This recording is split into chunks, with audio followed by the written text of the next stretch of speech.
کو سلام ہے، جو کبھی امیر سپاہ ہے تو کبھی مجاہد عام ہے۔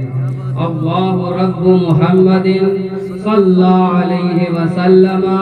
نحن عباد محمد صلی اللہ علیہ وسلم۔ یا رسول اللہ انظر حالنا، یا نبی اللہ اسمع قالنا، اننا فی بحر ہم مغرق، خذ یدی سہل لنا اشکالنا، فسہل یا الہی کل صابر، بحرمت سید الابرار سہل، الہی خیر گردانی بحق شاہ جیلانی، الہی خیر گردانی بحق شاہ جیلانی، الہی خیر گردانی بحق شاہ جیلانی۔ بگرداب بلا افتادہ کشتی، ضعیفان و شکستہ رات پستی، بحق خواجہ عثمان ہارون، مدد کن یا معین الدین چشتی، امداد کن از بندے غم آزاد کن، در دین و دنیا شاد کن، یا غوث اعظم دستگیر۔ ایک بار درود پاک پڑھیں، اللہم صلی علی سیدنا و مولانا محمد وآلہ وسلم، صلاۃ و سلام علیہ یا رسول اللہ صلی اللہ علیہ وسلم۔ سب سے پہلے تو میں عالی جناب شریف صاحب، اعجاز صاحب اور ان کے اہل خانہ کو مبارکبادی پیش کرتا ہوں، جنہوں نے اپنے مرحومین کے ایصال ثواب کے لیے اس مقدس محفل کا انعقاد کیا۔ اللہ تبارک و تعالی ان کی نیت قبول فرمائے اور ان کے مرحومین کو سارے صغائر کبائر اس مقدس محفل کے صدقے، ان علماء کرام کی تشریف آوری کے صدقے، اس مقدس مہینے کے صدقے، اور حضور قطب الافطاب فرد الافراد سیدنا شیخ عبد القادر جیلانی، حضور غوث اعظم رضی اللہ تعالیٰ عنہ کے صدقے و طفیل مغفرت فرمائے، ان کے درجات کو بلند فرمائے، عذاب قبر سے محفوظ و معمول فرمائے، اور ان کے گھروں میں اور ہم سب کے گھروں میں رحمت و غفران کی موسلادھار بارش برسائے۔ آمین آمین۔ حضرات محترم، اصل خطاب حضرت علامہ کا آپ کو سماعت کرنا ہے، اس سے قبل دل کی بھڑاس نکال۔ میں بھی کچھ یہاں تک آیا تو عرض کر دینا چاہتا ہوں۔ ایک بار درود پاک پڑھیں، اللہم صلی صلی اللہ علی محمد نبی الامی، صلی اللہ علی محمد صلی اللہ علیہ وسلم۔ حضرات، سب سے پہلے تو ہم سبھی مسلمانوں کو اللہ کا شکر ادا کرنا چاہیے کہ اس نے ہم کو اور آپ کو مسلمان بنا دیا، ایمان کی دولت سے سرفراز فرما دیا۔ اگر اللہ تعالیٰ ہمیں مسلمان نہیں بنایا ہوتا تو آج ہم خدا کی تلاش میں نہ جانے کہاں کہاں بھٹکتے پھرتے، کبھی پیڑ، کبھی پودا، کبھی دریا، کبھی پہاڑ، کبھی سورج، کبھی چاند، کبھی ستارے۔ حد تو یہ ہوتے کہ اپنے ہاتھ سے خدا بناتے اور پھر اس کی پوجا بھی شروع کر دیتے۔ اللہ، اس کا کرم ہے، اس کا احسان ہے کہ اس نے ہمیں لا الہ الا اللہ محمد صلی اللہ تعالی علیہ وسلم، یہ بہت بڑا احسان ہے، بہت بڑا کرم ہے۔ اس احسان پر ساری زندگی قربان ہے۔ پھر کرم والائے کرم یہ کہ اس نے اپنے پیارے نبی، سب سے دلارے نبی، سب سے نرالے نبی، سب سے اول نبی، سب سے آخر نبی، حضور احمد مصطفیٰ محمد مصطفیٰ صلی اللہ تعالی علیہ وسلم کی امت میں پیدا فرما کر کنتم خیر امت اخرجت للناس کے تاج جرری سے سرفراز فرما دیا۔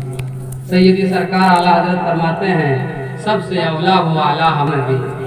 سب سے اعلیٰ و اعلیٰ جائیے اس سے فوٹو لے لیجیے، ٹھیک ہے؟ ملک کونین میں انبیاء تاجدار، تاجداروں کا آقا ہمارا ہے، خلق سے اولیاء، فوٹو لینے کی ویڈیو بنا لیں، رسولوں سے اعلیٰ ہمارا نبی، وہاں سامنے سے رب اعلیٰ کی نعمت پہ اعلیٰ درود، حق تعالیٰ کی منت پہ لاکھوں سلام۔ پھر کرم والائے کرم یہ کہ آج مسلمانوں میں بھی طرح طرح کے بے شمار فرقے پیدا ہو گئے اور ہونا تھا، کیونکہ مخبر صادق کی خبر تھی، لیکن اللہ کا شکر ہے، کرم ہے، احسان ہے، اس نے ہمیں جنتی فرقہ اہل سنت و جماعت میں پیدا کیا۔ سبحان اللہ، یہ اس کا بہت بڑا کرم ہے، بہت بڑا احسان ہے کہ ہم اہل سنت اللہ کی پوجا کرتے ہیں، ایک اللہ کی عبادت کرتے ہیں، صرف اللہ کو سجدہ کرتے ہیں،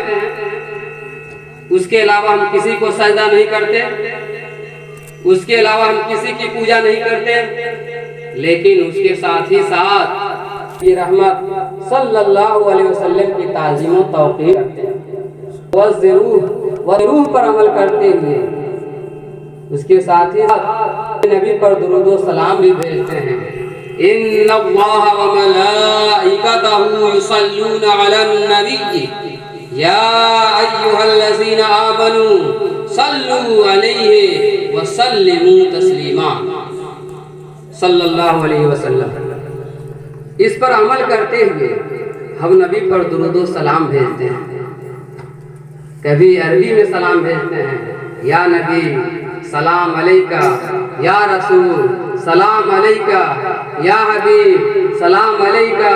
صلوات اللہ علیکہ۔ اور کبھی اردو میں سلام بھیجتے ہیں، کبھی لاکھوں سلام بھیجتے ہیں تو کہتے ہیں مصطفیٰ جان رحمت لاکھوں سلام، شمع بزم ہدایت لاکھوں سلام، شہر یار ارم تاجدار حرم، نو بہار شفاعت لاکھوں سلام، رب اعلیٰ کی نعمت پہ اعلیٰ درود، حق تعالیٰ کی منت پہ لاکھوں سلام۔ اور جب لاکھوں سلام بھیجنے سے بھی دل نہیں بھرتا،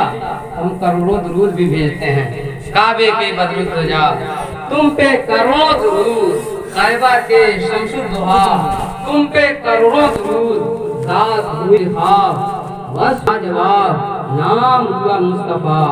تم پہ کروڑوں درود۔ اللہ کا شکر ہے، اللہ کا احسان ہے کہ ہم اس نبی رحمت اور کیوں نہ ہو جس نبی کے صدقے اللہ نے ہمیں سب کچھ عطا کیا، یہ اسلام، یہ قرآن، یہ زندگی، یہ دنیا، یہ آخرت، یہاں تک کہ خود اللہ بھی ہم کو ملا ہے تو اسی در رسالت سے ملا، تو ہم اس پر درود کیوں نہ بھیجیں، اس پر سلام کیوں نہ بھیجیں؟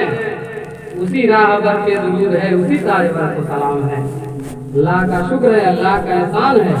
کہ ہم نبی پر درود و سلام بھیجنے والوں میں سے ہیں۔ نبی کریم صلی اللہ علیہ وسلم کی نعت و توصیف کی محفل سجانے والوں میں ہمارا شمار ہے۔ یہ اللہ کا شکر ہے، اللہ کا احسان ہے۔ اور اس کے ساتھ ہی ساتھ ہم اللہ کو بھی مانتے ہیں اور اللہ والوں کو بھی، اللہ کو بھی مانتے ہیں، اللہ والوں کو بھی مانتے ہیں، چاہے وہ صحابہ کرام کی جماعت ہو، تابعین کی جماعت ہو، تبع تابعین کی جماعت ہو، ائمہ کرام کی جماعت ہو، صلحاء اعظام کی جماعت ہو، صوفیاء کرام کی جماعت ہو، چاہے وہ غوث اعظم ہو، چاہے وہ خواجہ غریب نواز ہو، چاہے وہ اعلیٰ حضرت ہو، چاہے وہ مخدوم سمنا ہو، دنیا کے جس خطے اور جس قصبے میں جہاں بھی اللہ والے آباد ہیں، سب سے ہماری عقیدت ہے، سب سے ہماری محبت ہے۔ جس نے بھی میرے آقا صلی اللہ تعالی علیہ وسلم کے سنت کو اجاگر کرنے میں، دین اسلام کی سربلندی میں اور دین اسلام کی تبلیغ و ارشاد میں ذرہ برابر بھی قربانی دی ہے، اس کا احترام، اس کی عظمت ہمارے سینے میں موجزن ہے۔ ہم اس کا ادب کرتے ہیں، اس کا احترام کرتے ہیں، اور یہ بھی سکھایا ہے اللہ اس کے رسول نے، یہ بھی حکم دیا ہے قرآن و حدیث نے ہمیں کہ تم اگر اللہ کی عبادت کرو، رسول اللہ پر درود و سلام بھیجو، تو اللہ والوں سے بھی دشمنی مت کرنا، اللہ والوں کی عظمت اور اعتراف کرنا اور ان کی عظمت و رفعت و سربلندی کو دنیا کے سامنے پیش کرنا، خود ان کے قدموں میں جھک جانا اور پوری دنیا کو جھکانے کی کوشش کرنا۔ اللہ تعالیٰ فرماتا ہے الا ان اولیاء اللہ لا خوف علیہم ولا هم یحزنون۔ آقا کریم رؤوف الرحیم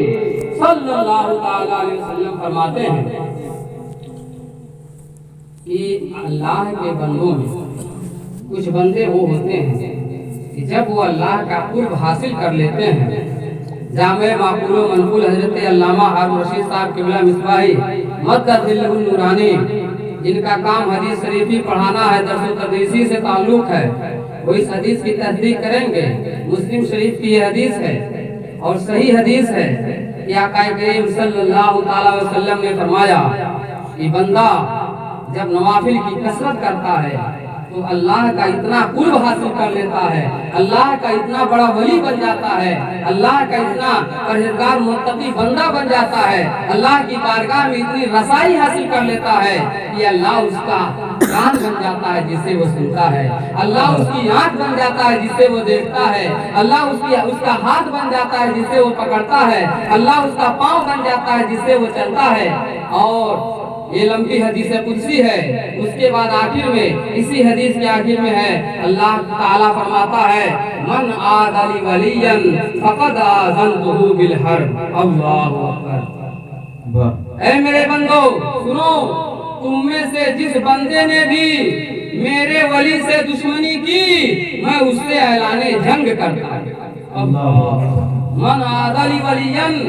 جس نے ولی سے دشمنی کی فقد آذنتہ بالحرب، میرا اس سے اعلان جنگ ہے۔ اللہ اکبر۔ پورے دنیا کے انسان و جنات و شیاطین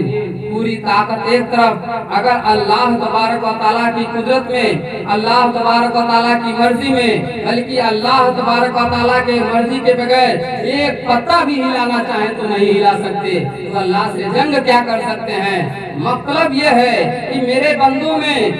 تمہارے ہی درمیان کچھ ایسے اللہ کے نیک بندے بھی ہوا کرتے ہیں جن کی عظمت اور شان یہ ہوتی ہے کہ اگر تم نے ان کے خلاف کوئی لفظ نکالا تو گویا کہ اس کے خلاف نہیں، ہمارے خلاف نکال رہے ہو، اگر ان کی توہین کر رہے ہو تو ان کی توہین نہیں کر رہے ہو، اللہ اور اللہ کے رسول اور دین اسلام کی توہین کر رہے ہو۔ فقد آذنتہ بالحرب، میرا اس سے اعلان جنگ۔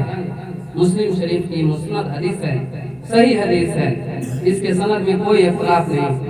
اللہ اکبر۔ انہی اللہ والوں میں، اور یہ اللہ والے ایسے ہوتے ہیں کہ ان کو اللہ تبارک و تعالیٰ نے وہ پاور، وہ تصرف، وہ قدرت، وہ اختیار عطا فرماتا ہے جو عام بندوں کو حاصل نہیں ہو سکتا، بلکہ عام بندے وہاں تک سوچ نہیں سکتے، ان کے تصور میں بھی نہیں آ سکتا، اتنی قدرتیں اللہ تبارک و تعالیٰ اپنے ولیوں کو عطا فرما دیتا ہے۔ جیسا کہ قرآن شریف کے اندر ہے کہ حضرت سلیمان علیہ السلام کا دربار سجا ہوا ہے، ہدہد نے آ کر کے خبر دی۔ ہدہد پرندہ حضرت سلیمان علیہ السلام کا جاسوس تھا۔ حضرت سلیمان علیہ السلام کو اللہ تعالیٰ نے پوری دنیا کی بادشاہت عطا فرمائی تھی، چرند پرند شیطان جنات سب ان کے دربار میں ہاتھ باندھے کھڑے رہتے تھے، سب کو تابع فرمان کر دیا گیا تھا۔ ہوا پر ان کا تخت بچتا تھا اور ہوا جہاں حکم ہوتا تھا ہوا اڑا لے جاتی تھی، جس طرح آج ہوا پر ہوائی جہاز چلتا ہے اسی طریقے سے اسے بھی برف رفتاری کے ساتھ یہ ہوا مسخر کر دیا تھا اللہ تعالیٰ نے ان کے حکم کو۔ ہدہد پرندہ آیا، اس نے کہا کہ میں ملک سبا گیا تھا، وہاں ایک ملکہ ہے، رانی ہے، بہت خوبصورت ہے اور اس کا بہت بڑا تخت و تاج ہے، اس کی بہت بڑی حکومت ہے، لیکن وہاں کے لوگ سورج کو پوجا کرتے ہیں، سورج کی پوجا کرتے ہیں۔ تو حضرت سلیمان علیہ السلام نے خط لکھا اور پھر حضور کے ذریعے اس خط کو پہنچایا گیا اور اس میں لکھا گیا تھا یہ اللہ کے بندے سلیمان کے طرف علیہ السلام کی طرف سے یہ خط ہے، تم کو ہم اسلام کی دعوت دیتے ہیں، اللہ کی عبادت کی طرف بلاتے ہیں، دنیا میں بھی کامیاب رہو گی اور آخرت میں بھی تمہارے لیے نجات رہے گی۔ تو اس نے اپنے کارندوں سے خط پڑھایا، سنایا اور جا کر کے مشورہ لیا کیا کرنا چاہیے۔ تو مشیر، آج کل کے مشیر کی طرح مشیر نہیں تھے، انہوں نے کہا آپ جائیے اور وہاں جا کر خود ملاحظہ کیجیے کہ سلیمان علیہ السلام کا کیا حال ہے، وہ اپنے خط کے مطابق سچے ہیں یا نہیں۔ جب بلقیس مہارانی جب اپنے محل سے کئی سو کوسوں میل سے جب وہ چلی ہے حضرت سلیمان علیہ السلام کی بارگاہ میں حاضری دینے کے لیے، تو ادھر حضرت سلیمان علیہ السلام نے اپنے مجمع سے فرمایا تم میں سے کون ہے جو بلقیس کے پہنچنے سے پہلے اس کا تخت میرے دربار میں حاضر کر دے۔ ایک شیطان، ایک جنات میں سے ایک جن کھڑا ہوا، اس نے کہا کہ حضور ہم اس کا تخت، اس کی کرسی اس دربار میں پہنچنے سے پہلے ہم اس کو حاضر کر دیں گے۔ حضرت سلیمان علیہ السلام نے فرمایا نہیں، اور جلد، اس سے بھی کوئی جلدی لا سکتا ہے تو اللہ کے ولی حضرت آصف بن برقیہ رحمۃ اللہ تعالی علیہ کریں گے۔ اور انہوں نے فرمایا انا آتی کبھی، میں اسے لاؤں گا قبل ان یرتد الیک طرفک، آپ کے پلک جھپکنے سے پہلے میں دربار میں حاضر کر دوں گا۔ یہاں تک کہ روایت میں آتا ہے، اس آیت کی تفسیر میں مفسرین کرام نے لکھا ہے کہ فوراً پلک جھپکنے سے پہلے، یعنی ایک سیکنڈ سے بھی پہلے، اندر ہی اندر، زمین کے اندر ہی زمین شک ہوئی، لاکھوں میل کا فاصلہ جو ہے ایک سیکنڈ کے اندر سے طے ہو گیا، پہلے ہی طے ہو گیا، اور وہ تخت، اس مہارانی کا تخت حضرت سلیمان علیہ السلام کے تخت کے بالمقابل لگا دیا گیا۔ اور جب بلقیس آتی ہے تو اسے حضرت سلیمان علیہ السلام نے پوچھا یہ دیکھو یہ تمہارا تو تخت نہیں۔ اس نے اپنے تخت کو پہچان لیا، ہکا بکا رہ گئی، اور انہوں نے یقین کر لیا یقیناً یہ اللہ کے سچے نبی ہیں، اور فوراً حضرت سلیمان علیہ السلام اور ان کے اللہ پر انہوں نے اس نے ایمان قبول کر لیا اور کلمہ پڑھ کر کے وہ فوراً مسلمان ہو گئے۔ یہ کہاں کا واقعہ ہم پیش کر رہے ہیں؟ کوئی واقعہ، کوئی کہانی نہیں، قرآن ہم پیش کر رہے ہیں۔ تو قرآن حدیث بھی آپ نے سنی کہ جس نے میرے ولی سے دشمنی کی اس کے لیے اعلان جنگ ہے۔ آپ نے قرآن بھی سن لیا پوری تفصیل کے ساتھ کہ اللہ تعالیٰ نے حضرت اللہ کے ولی حضرت آصف بن برقیہ کو اتنی طاقت عطا فرمائی، اتنا تصرف عطا فرمایا کہ وہ ایک سیکنڈ کے اندر لاکھوں میل کی دوری سے تخت کو لا کر کے دربار سلیمانی میں حاضر کر دیا۔ تو اللہ تعالیٰ اپنے نیک بندوں کو، اپنے ولیوں کو وہ طاقت، وہ پاور دیا کرتا ہے جو دوسرے کو نہیں ملا کرتا ہے۔ انہی اللہ والوں میں، بلکہ سارے ولیوں کے سردار، ولیوں کے ولی، ولیوں کے سردار، قطب الاقطاب، فرد الابصار، محبوب سبحانی، غوث لامکانی، غوث الثقلین، سیدنا شیخ عبد القادر محی الدین حضور غوث اعظم جیلانی رضی اللہ تعالیٰ عنہ کی ذات گرامی بابرکات ہے، جن کو اللہ تبارک و تعالیٰ نے اپنے زمانے سے لے کر قیامت تک کے لیے سارے جہان پر غوثیت کا درجہ عطا فرمایا ہے۔ اپنے زمانے میں بھی وہ مخلوق خدا کو، امت محمدیہ کی اصلاح فرمایا کرتے تھے، امداد فرمایا کرتے تھے، تبلیغ فرمایا کرتے تھے، اور اس وقت بھی وہ بغداد شریف میں رہ کر سارے جہان کے امت محمدیہ کی اصلاح بھی فرما کر رہے ہیں، اور نظر کرم بھی فرما رہے ہیں، اور قیامت تک فرماتے رہیں گے۔ حضرت غوث اعظم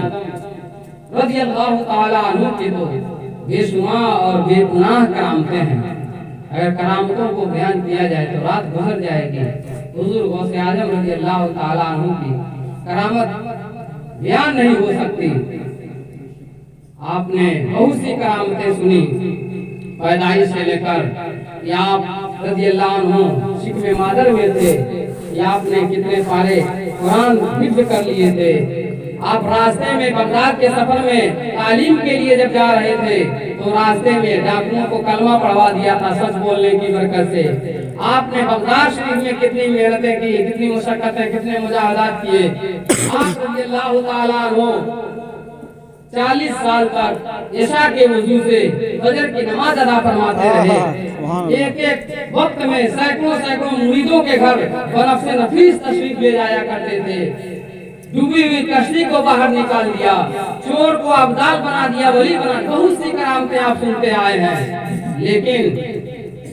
ہم کو ان کی کرامت سے زیادہ